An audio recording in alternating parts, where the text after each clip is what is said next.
If Ishmael asked me to turn to the Dark One, I would do it in a heartbeat. That man has swagger. Plus, I'd never give up a chance to serve a Dark Lord. So let's talk about episodes 1 through 5 of Wheel of Time Season 2.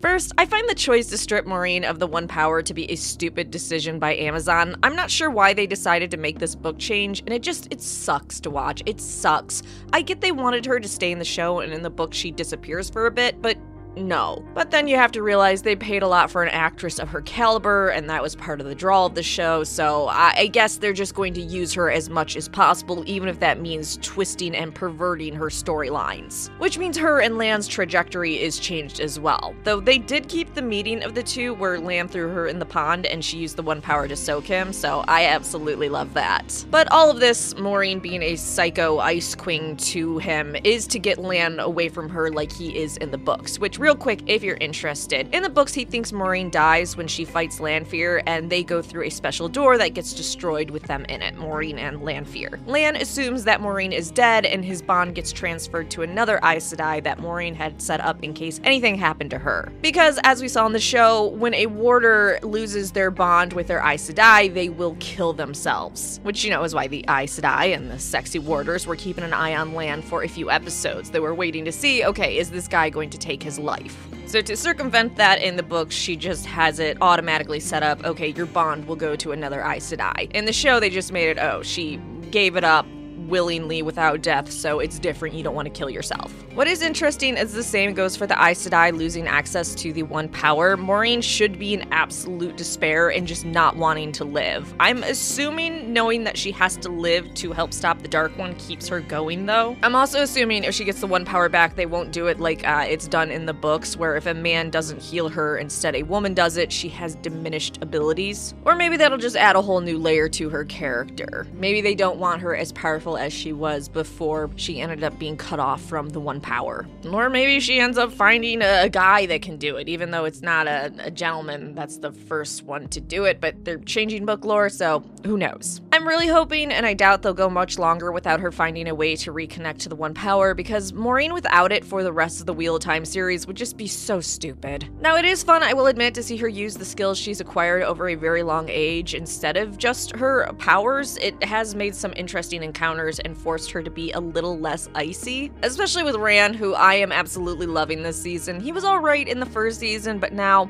loving it. I really like his interactions with Logain and us being shown the madness of both using the One Power and being cut off from it. Men really got a raw deal after the Dark One tainted the male side of the One Power. I cannot wait to see Logain get out into the world and cause more trouble, because he better escape soon. Now, Rand falling in love with Lanfear was just fantastic. Lanfear is considered one of the most powerful woman channelers, but she's still less powerful than all the male Forsaken in terms of raw power. When it comes to actual delicate weaves and, you know, the finesse of it, obviously not the same, but raw power, even though she's the most powerful Forsaken woman channeler and, you know, one of the most powerful woman channelers, she's still raw power, less powerful than the male Forsaken. There are 13 Forsaken, but I doubt they'll give us all of them, especially since Lanfear left out some when listing them to Ishmael. In the books, Lanfear is a powerful dreamwalker, and Ishmael is able to do it as well, so it's really cool seeing her abilities and seeing him do it as well. I can't wait to see more dreamwalking. Lanfear is definitely a crazy bitch that loves power and will do anything and betray anyone for it. I think they've demonstrated that perfectly in the show. Even Ishmael knows when he asks her, hey, are you gonna betray me? And she's like, yeah, of course I'm gonna betray you. And, you know, he says that's the reason why the Dark One woke him first. The Dark One knows of Lanfear's ambitions and that she would kill the Dark One itself if it got her what she wanted. Where Ishmael, he just really wants to see existence end. The dude really just wants to die and never come back. So he will follow and serve the Dark One to the end just to get existence wiped out so he can finally have some fucking peace and quiet. Not existing. The ultimate nap. Lanfear was the dragon's lover lose, but like it was said, he dumped her and got with his wife in the books, and now in this show, I love that they're keeping this. A scorned woman going absolute psycho trying to get her ex back is just the best motivation. I understand There might be some rabid feminists out there that don't agree, but come on, it's kind of fun. Now, when Luz broke up with her and found his wife, she did not handle this well, and Lanfear was constantly trying to be a homewrecker, to which Luz always rejected her, which just pushed her over the edge more. She was actually one of the Aes Sedai that drilled a hole in the pattern, which ended up unleashing the Dark One. From there, you can see how it was easy for the Dark One to turn her to his will. She wanted power, was angry she wasn't recognized more, and also was jealous over a lost lover. But imagine giving your soul to the Dark One because you really wanted to bang a ginger. Gross. But all the things she felt and wanted were things the Dark One easily takes advantage of in people. In fact, when his influence first spilled out into the world, he targeted people that felt like they didn't get what they deserved or were just downtrodden. You know, you take constantly put down or overlooked people and say, hey, work for me a little bit.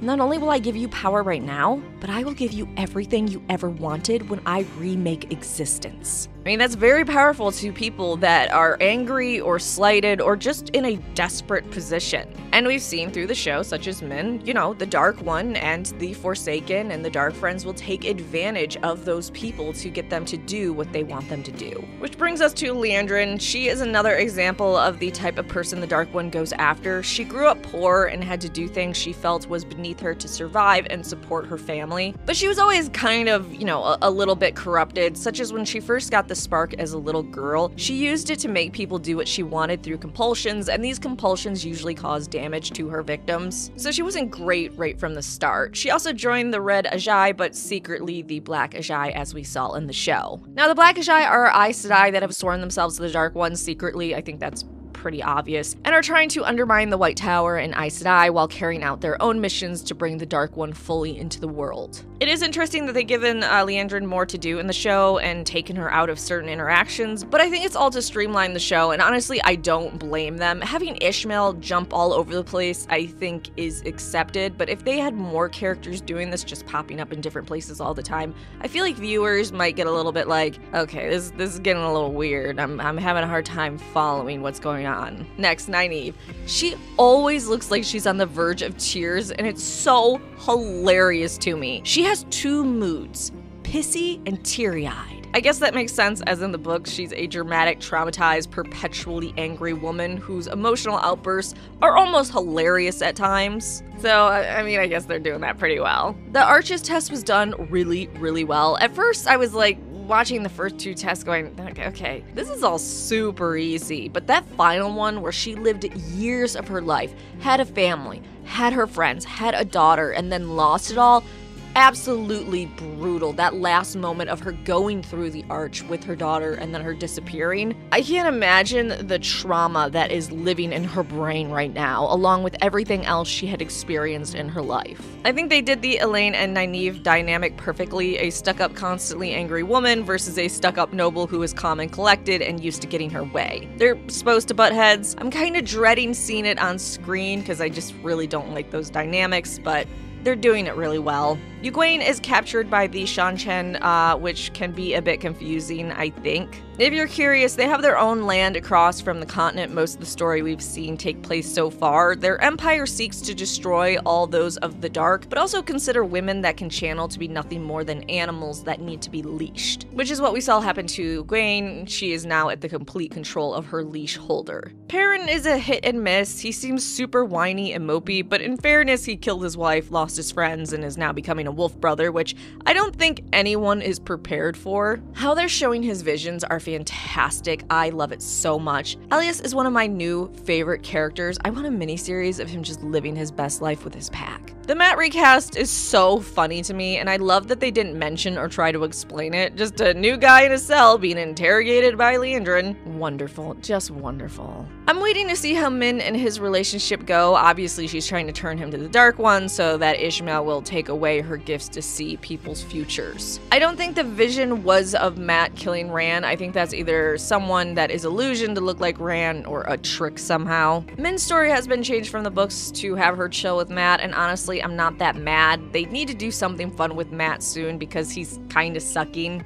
So I think this change was good, especially for Matt. Now for the episodes in general, I think they are doing the lore of this world as well as you possibly can for television. They're cutting out a lot and changing certain things, but I don't think it's really hurting the story, and it's merely adapting it better to live action. And even with the taming down of lore, I still think people new to the series have a lot to digest, and they might be confused trying to follow all the different places, people, groups, and motivations. I hope they stick with that and don't dumb down the series as we've seen other shows do for mass appeal. Keep throwing all that lore in there. The CGI for the environment, cities, the use of the One Power are just marvelous and translated so well to television, better than I ever thought they would be capable of. I think the special effects are breathtaking at certain points, and you can tell they poured a lot of love and money into the show, which I appreciate so much. So next episode, I'm excited to see Rand get tortured by Lanfear and try to sweet talk his way into her pants, which should be super easy because that lady is obsessed.